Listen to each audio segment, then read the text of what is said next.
Cipher और तोशाखाना नैब case में बानी पीटीआई की सजा के खिलाफ अपीलें दायर कर दी गईं। दोनों केसेस में सजा के खिलाफ इस्लामाबाद हाई कोर्ट में अपीलें दायर की गई हैं।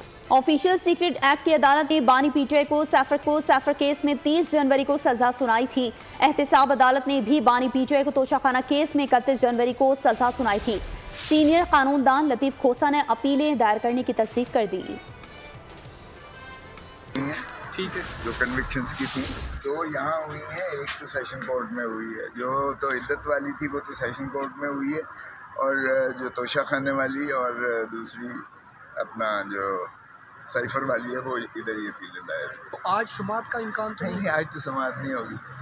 वो उसमें एप्लीकेशन हमने दिया अर्ली हियरिंग की भी और सस्पेंशन की भी। वो अब चीफ साहब को रिक्वेस्ट की है कि उनको लगाया जाए, वो किस वक्त लगाते हैं। सब्सक्राइब करें और बेल दबाएं ताकि कोई खबर रह न जाए।